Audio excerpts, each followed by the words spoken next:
little walk around of the bird eradication project. This is what they do.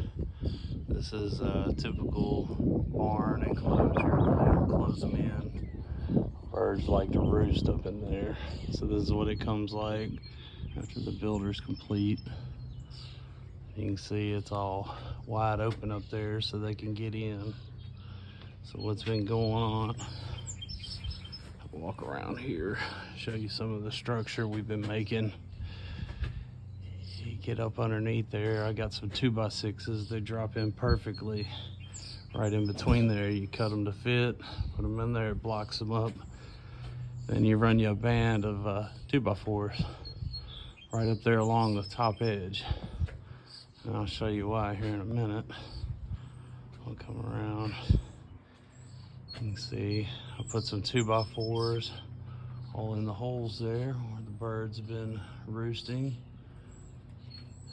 We'll walk over here to the other side of the barn, show you the finished product.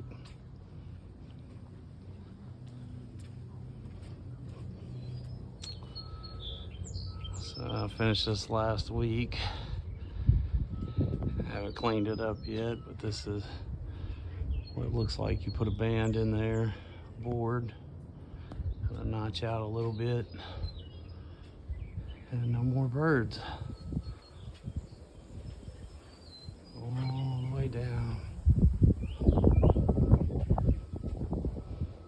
So you close it up. They can't get back in.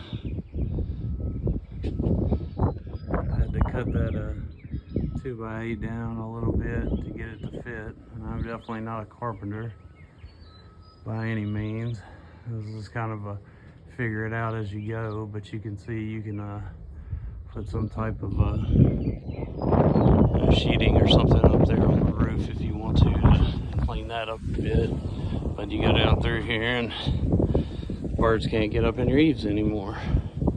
So I want to make a short video because I looked all over YouTube and I couldn't find one, so I give some people some help on what I did. A few 2x4s, 2x6s, and some 2x8s, and no more birds. Peace out.